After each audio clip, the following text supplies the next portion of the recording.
The draft combine is going on, which means there's going to be a lot of rumors that pop up, especially with the Chicago Bulls being at pick number 4. We're going to talk a little bit about the Josh Giddey rumors, who's standing out of the draft combine so far, and what the Bulls are going to do with pick number 15. We're talking about all that and more on today's Locked On Bulls.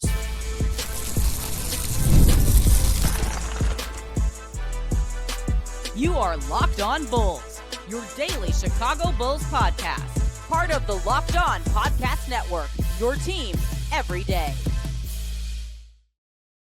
Thank you for tuning in to Locked On Bulls, member of the Locked On Podcast Network, where it's your team every single day. I'm Haize, host and creator of Chicago Bulls Central, Chicago Bears Central YouTube pages and podcasts, and I'm joined today by the first-time guest on Locked On Bulls. We got Vaughn, aka Savon, because there's a lot of Vaughn variants out there lately that have been popping up over the Bulls community. What's going on, Vaughn? What's up, Haize, bro? How you doing? I'm doing pretty good, bro. I'm doing pretty good, man. Vaughn used to be one of the hosts of Hoops Legion, man. He's kind of doing his own thing now. I've been trying to get Vaughn to come over on NBA Central with me, but he's dragging his feet. No, I'm just playing. He ain't dragging his feet. We'll talk about that. But, man, hey, Vaughn, just as a standard, like, before we jump into the Josh Giddey trade rumors, man, because, me and Pat talk about this. We're on the show so often.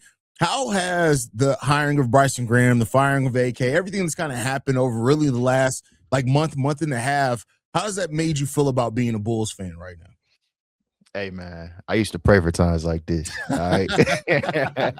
For real. Like I feel like every Bulls fan low-key did always pray for it, but in the back of your mind, you always thought this was never going to happen at least this soon. Exactly. And then just the way everything has happened, like when it happened, I started feeling more and more like, hey, I don't know what it is, but it feels like when an NBA team makes all these changes for the better, it seems like you get blessed with something like a top 4 pick. So I started feeling more and more confident as time went on. But I like Bryson Graham. I like the way he communicates. Obviously, the biggest thing is making sure he executes and follows through with what he's saying, because that's obviously the most important thing. But I'm just loving how everything's looking up right now. I'm pretty happy with, everything Bryson's been saying.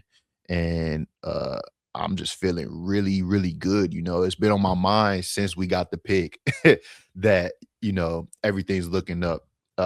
It's kind of crazy. I'm going to tell you real quick. It's kind of crazy when we got the pick. It was on Mother's Day, obviously. So I'm walking into, my mom's house and stuff, got the flowers and stuff. I'm running a little late.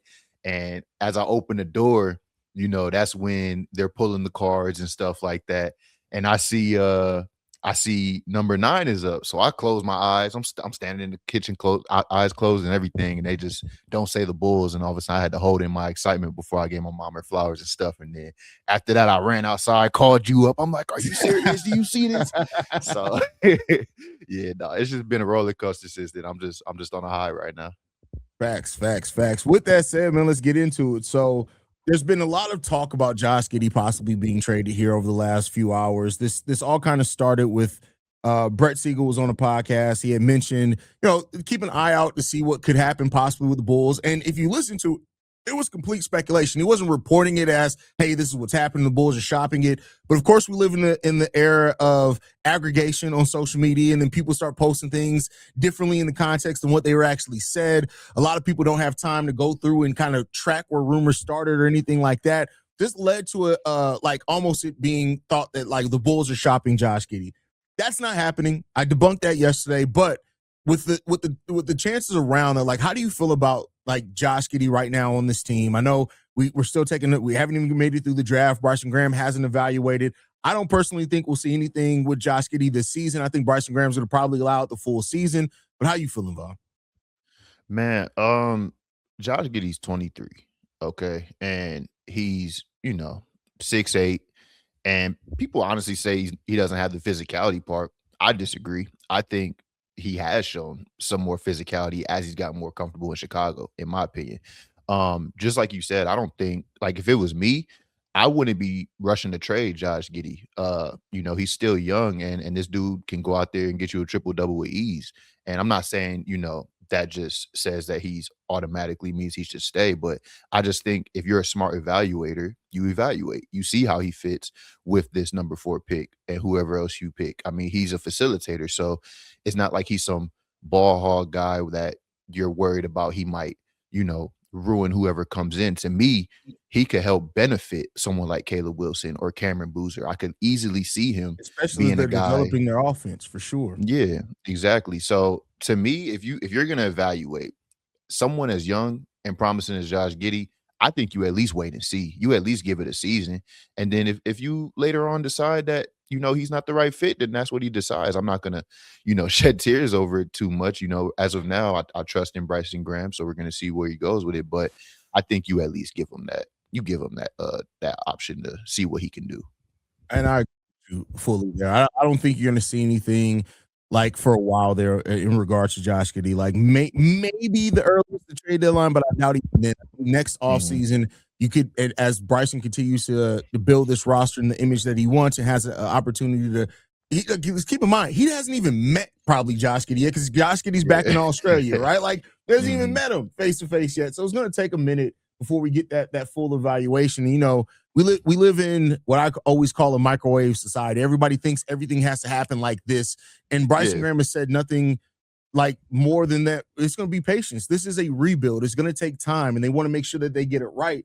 And you don't get that right if you come in and make knee jerk reactions to anything. You want to allow things to happen and progress over time. The Bulls sit in a position where they have no long term bad contracts that are big money. The closest thing to that is probably P. Will's deal at 18, 19 million. But even then, you have some teams that have contracts that are bad of 20, 25 plus million, right? Like, so it's Mhm. not the worst there. The Bulls have really good future financial flexibility this offseason and the next, depending on how they stack everything. So everything doesn't have to get done in this one season. And it seems like I get it. It's rooted in excitement, but I feel like everybody's just like, oh, bet Bryson's here now. That means this, and this is gonna happen. It's like it's Yeah. not gonna happen that quickly, man. I don't know what to tell you Yeah. on that. No, I totally agree. It's like the Patrick Williams thing. Everybody's like, "Oh, he's gonna trade him now," and it's just, you know, I don't think things like that are gonna come right away. And I just think the Josh Giddey hate is overblown. I mean, Josh Giddey's not like my favorite player, like crazy or anything like that. But I could sit back and appreciate what he brings to our team. Like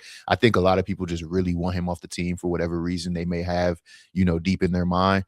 But truthfully, I mean, if you look at it, you should look at it and be like, hey, lobs to Caleb Wilson, drop off passes to Cameron Boozer, whoever it may be, even if it's Darren Peterson. I mean, he could hit. Darren Peterson, one of the best catch and shoot. I just don't see how Giddey doesn't fit with one of the three.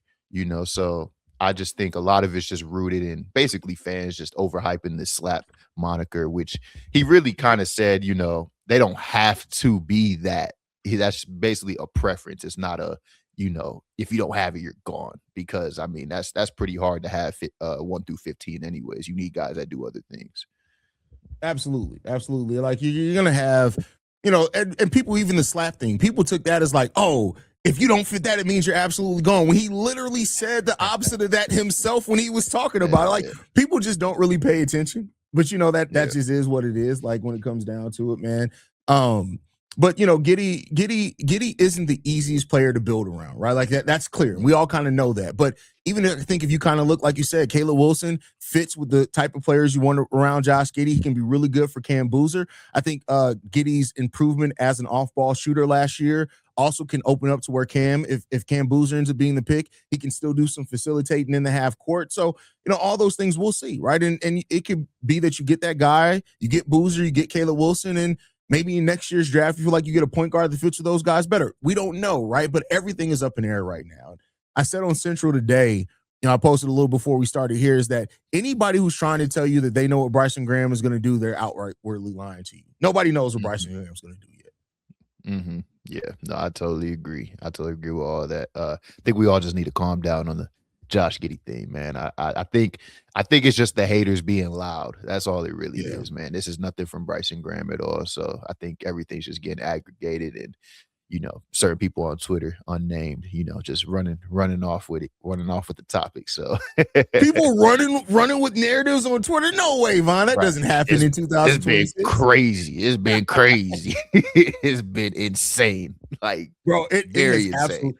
Bro, it's like you would think with all the positivity around the Bulls, like it would bring kind of more calmness and patience and just people being on the same page. It's like it was like 3-day grace period before the crap started again, bro. It's like, man, here we go. Yeah, man. But, hey, listen, there's still people arguing on Twitter about tanking or not too. Like it's like we're here now, it's over with. But that's a conversation on Josh Giddey. We're going to continue the conversation talking about the NBA Draft Combine. We're now going into day 3 of the Draft Combine with a lot of things kind of already stand out about some players. We're going to talk about that right after this.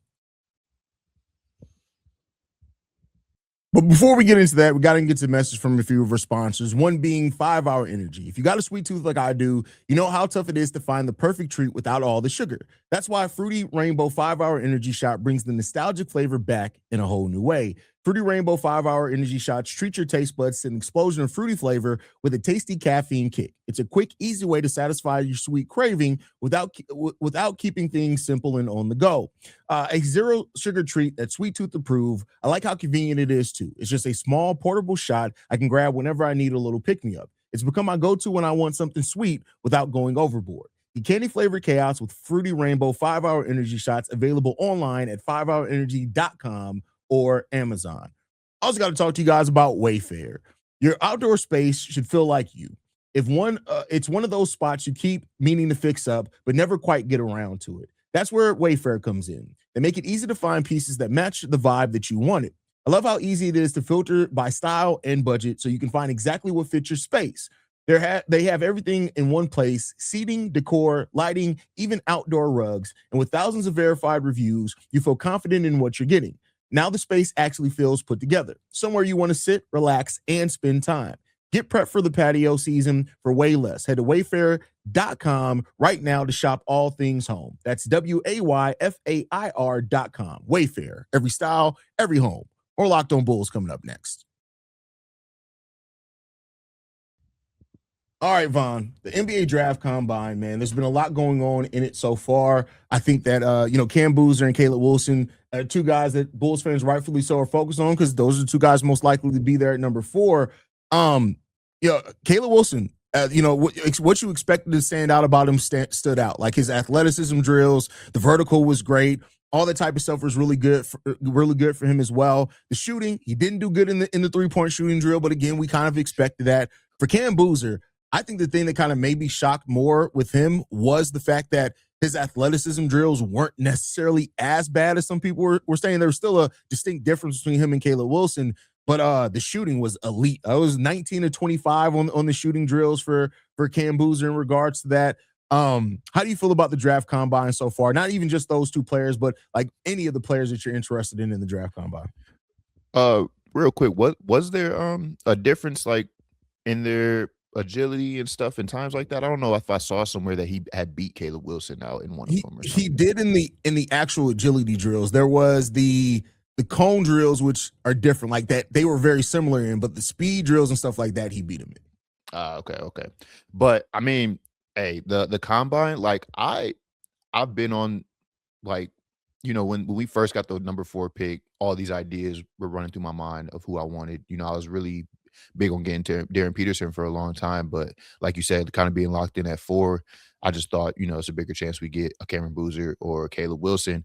I've kind of been cool with any of these top 4, honestly. Like, I'm not being picky between any of them, but I will say I was impressed by what Cam Boozer did, because like you said, Caleb Wilson did a lot of things that I've kind of already expected. We know that he is a very good defender, and we know, he's super athletic.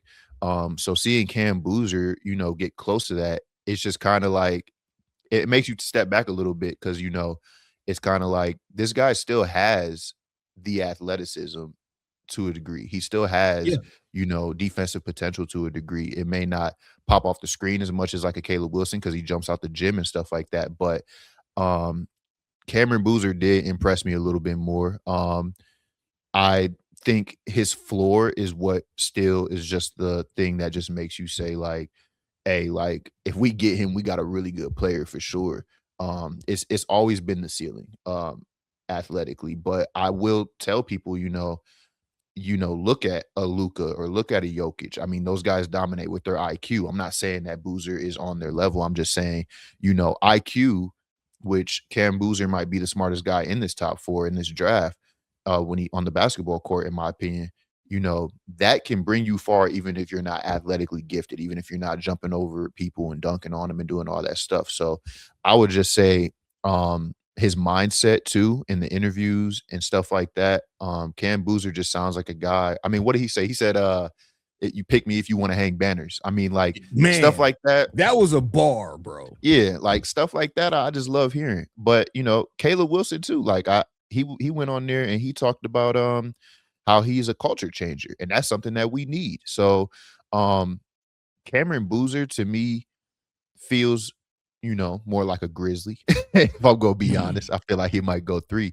But Caleb Wilson, he checks all the boxes for real, for a player that we need in Chicago. I mean, a little bit of a head case, gonna get in your face. He's gonna play hard, and if he's a culture changer, to me, that's exactly who we should go after. But by no means am I gonna be mad about Cam Boozer. Like, I will be there jumping up with joy the minute we draft him too. Yeah, I mean, for Cam Boozer, it's the floor, right? Like he has probably the highest floor of anybody in the top 4, and you can see him being a perennial all-star, even if he doesn't actually turn into a superstar, right? Caleb Wilson is like the kind of, if that jump shot comes together and the form on that jump shot, I think that's the thing. Even though he didn't do good in the shooting drills, like the mechanics on the jump shot really do look good. So if you get him with the right shooting coach, too bad Peter Patton isn't here anymore. I think that there's enough to say that you can turn him into a decent enough 3-point shooter. Let me flip this and ask you this, though. I know that those are the 2 most likely guys. Outside of those 2, for some reason, Bryson Graham goes outside of those 2 at number 4. Who's a guy that's projected to go lower than that you would be interested in taking at number 4? Oh man, if he goes outside the top 4, I'm pissed. But we can if he were to do that, I know a lot of people like Darius Acuff. He measured pretty solidly, 6'2", I think 6'7" wingspan. And offensively, he's a juggernaut. I'm not sure how I feel about guards that size though in today's NBA. I do worry about that, although I really do like Darius Acuff. I just don't. I honestly, if I'm being honest, I don't see a championship window with that type of player as being your best player. I still feel like if we had wings already that we really trusted other guys, and you just added a Darius Acuff on top of that, that's different. Yeah. But to start the rebuild with, I'm not totally sold on that. This might be a hot take. If he's going to take someone outside the top 4, Keaton Wagler, I'm more of a fan of. I like the archetype. I like the size, but to me, it's one of those 2 guys. It's Darius Acuff or Keaton Wagler. Either one, if he goes outside the top 4 and takes one of them, I'm probably going to be pissed. But I will try my hardest to give it a chance, I guess. Yeah, I mean, I've been saying a lot. Like Bryson Graham, I'm not going to second guess him yet. I may be like, is that right? But I'm going to give him faith until he proves that I shouldn't have, until something goes horribly wrong, right? Like, and while I don't think he's going to go out any of those players outside the top 4. I don't think we can count it out either. Like, I think he's going to go into it with an honest evaluation, but it just seems like those top 4 guys are in a completely different tier than everyone else. And so, you got to kind of factor that part into it as well. Was there anything in the draft combine that negatively surprised you about any product? Not even just Cam or Caleb, but any prospect in the combine. Bruh, Kingston Flemings, bruh. I mean, the man's got like I thought, man, it's crazy because Darius Acuff looked pretty small out there, but Kingston Flemings, I mean, his wingspan was like, isn't it like shorter than his height? I mean, it was kind of crazy. Like I mean, I saw him I saw him try to hit windmill dunks. He couldn't even reach it. Got the T-Rex arms. I mean, it's crazy. I mean, he might have Kobe beat in that area.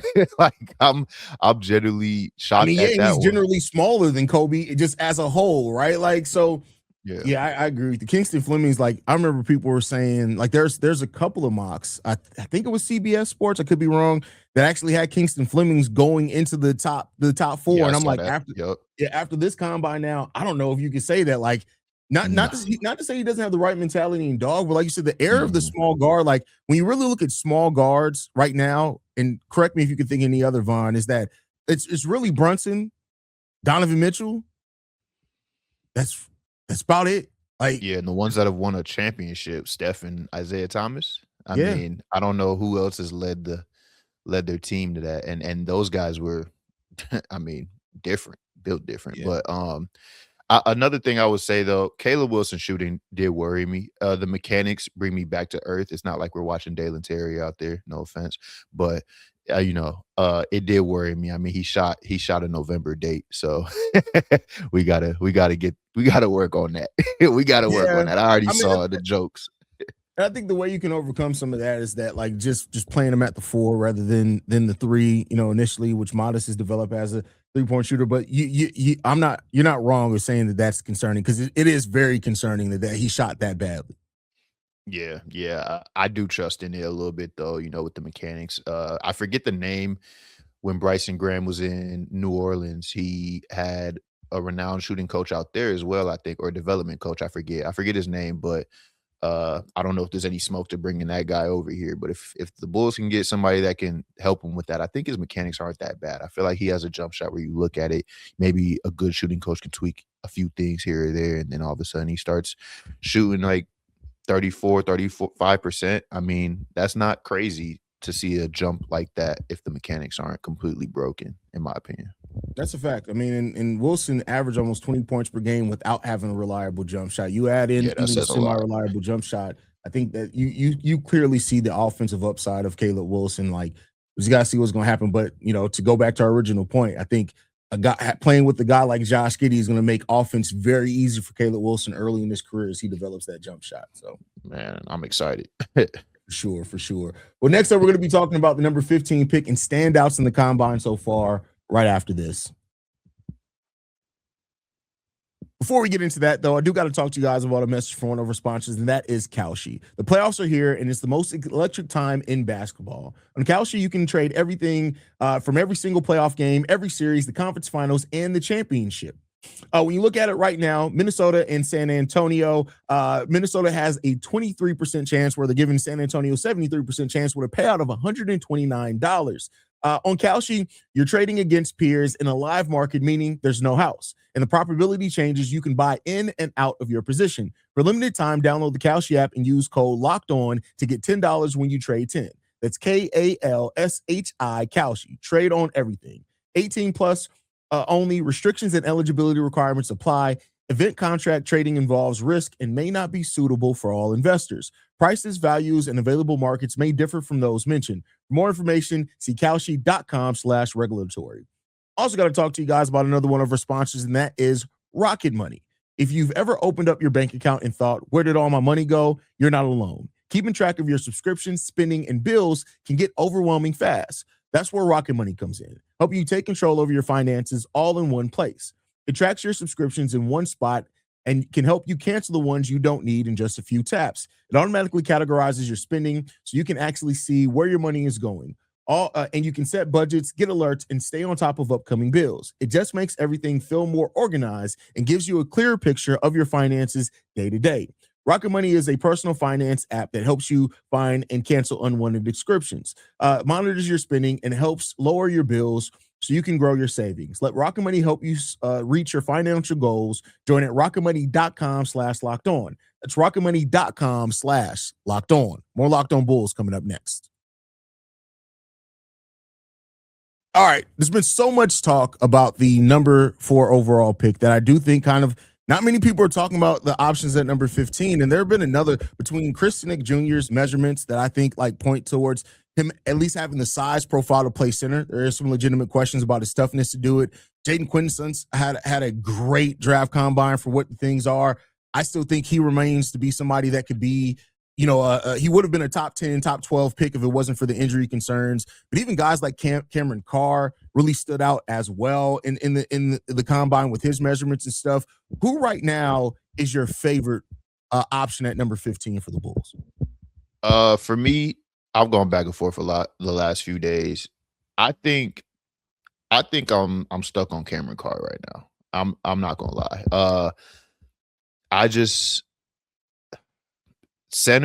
The center position is there too. I do like Jaden Quinton's. I like even Morez Johnson a little bit more now with some of the measurements that came out and shooting display he put on at the combine. But if someone like a Mikael Brown Jr. drops, Braden Burries, then we're talking different. But I think for a guy that's likely to be there, I do like Cam Carr. I do. Yeah, I like Cam Carr a lot. I think he's like the Cedric Coward of this draft. I think like the shooting numbers were good for him. The size is good for him. Athleticism is good for him. I think when you look at a prototypical 3-and-D wing, he has all of that. All of that you look for there, and he could possibly be a steal at number 15 if he puts it all together and you develop it properly. 7-foot wingspan, 7 it's feet, crazy, bro. Like he's probably going to be able to guard 1 through 3 easily, and some smaller fours at the next level. When you talk about having a switchable defender like that, if you also eventually get a big 2, like that's huge, man. It's huge. Mm-hmm. So, yeah, no, I totally agree. Jaden Quinton is like, for him, I need to see about that medical. I need to see what's going on. I'm worried how he had surgery and came back and had swelling in the knee and all that other stuff. And kind of reminds you of Lonzo, right? It does, and it kind of worries me. If we had like another pick in the first round, I would love to see guys like Jaden Quinton or Chris Sinak or Morez Johnson drop to like maybe that 19 to 20 area. Like, I don't know, just hypothetical. We took a Jakob Poeltl contract and took 19. If we had another pick like that, that's the area I would really, really be high on. Just letting one of those bigs fall to us. I like Chris Sinak too. I know you're high on Chris Sinak. To me, I know a lot of people aren't. I've been viewing Chris Sinak in the mindset of like, this is his first year and in college. Like, if this guy hypothetically went back to college, I have no doubt he would raise in the draft next year. Like, I have no doubt he would probably be 10 times better than he is in his freshman season. So maybe it's just because the dude got a baby face or something like that. But I don't know. I look at him, I'm like, bro got a lot of potential. I think I would like for him to get more blocks and to be a little bit more calculated on that end. But I mean, the measurements that came out, dude's a center. I know he gets a little happy coming off screens, pulling up those middies. He does look like he could play the 4 as well, as much movement as he does. But I wouldn't be mad at him either, man. Look, if they go guard or center, I believe you can get the other one in the second round. I do like some of the centers in the second round as well. So yeah, I like it a lot. Another guy, just to mention a different name too, Koa Pete. I was impressed with him a little bit. I do think like offense is probably going to be a problem for him at the next level, but I do have some interest in that. Everybody else would have to be off the board. To me, Sinek, Quinton's and Cameron Carr, if any of those guys are there at number 15, you take them and figure it out later. But he's another guy that I wouldn't mind there at number 15 either. I think, honestly, I wouldn't be surprised if 4, 15, and 38, the Bulls all get legit NBA players at all of those picks. Mm-hmm. I agree. I mean, 2 things I'll ask you. First, what do you think of Isaiah Evans? I know some people might say that's kind of a reach. I've seen him rise slightly. I don't know. His measurements were pretty solid as well. I mean, what do you think about an Isaiah Evans? I don't hate Isaiah Evans. I covered him early on. I like Isaiah Evans overall. I just think, to me, if he fell to number 38, absolutely. Mm-hmm. At number 15, if that's what you're asking, I'd almost rather go like Morris Johnson, some of those guys, rather than that. But I wouldn't hate Isaiah Evans either. Oh, okay. Yeah, no, I feel that. I know you didn't touch the 38. I definitely like Vsar. I like Zuby Ejiofor. I think he did pretty good in the draft. I talked about him on Central today too. He did really good. Terrace Reed, and then a dark horse guy that nobody's really been talking about, Ugana Onyenso, I believe is how you say his name. Mm-hmm. Anybody out there that doesn't know who that is, take a look at his tape. I think he's solid. Second round, not 15. Yeah, no. I think all those guys that you mentioned in the second round are all really good guys. Like, and that's we're going to all focus on 4 and 15, but I think once Bulls fans spend, and I'm going to try to do that as we get through, probably more so in the next week and stuff, like, there's some legit, this isn't the typical draft where you just look at second round guys and like, we'll see what happens there. Those guys probably going to make, like, there's legit talent in the second round that you can go in and say they probably go at the end of the first in any other draft, to be honest with you. So Bryson Graham has all the tools at his disposal if he wants to. Zuby Ejiofor is the you brought him up earlier. That's a guy that definitely stood out. Him and I'm going to murder his name. Toibu Luau. Is that how you pronounce it? I have no idea. Oh, listen, I'll I send need you his name and tell you to go look at his tape. The motor on that dude, like, I don't know what his offensive game is going to look like overall, but when you talk about like having a guy that you can bring into a game and be like, I need you to go make life hell for the next 5 minutes for X player. I think he's going to be a guy that can do that. So yeah, I think Zuby was getting back on Zuby. I think he was getting Isaiah Stewart comps. Yeah, which was, I mean, I love to hear that. I was watching tape on him. I mean, he's what 6'9", maybe. Mhm.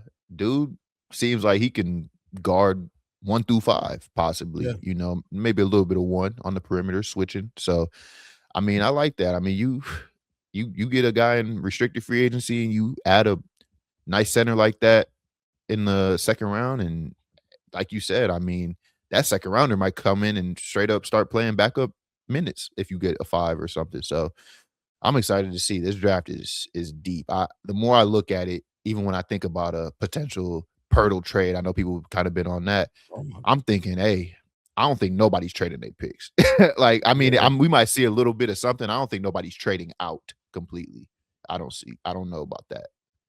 So Yeah, we'll see. I agree with you on that one. Anything left, Vaughn, before we get up out of here on pick number 15 or any second round, anything, man?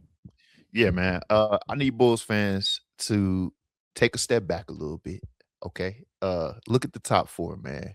Just be blessed that we here, because I know so much discourse about Cam Boozer versus Caleb Wilson. I would just tell y'all, just, sit back, be happy for what comes. As long as Bryson Tiller don't go out the top 4 and do that crazy stuff, unless it's what you want, I think we gonna get a very good player. And I trust Bryson Graham's draft history to find someone solid at 15 and even 38.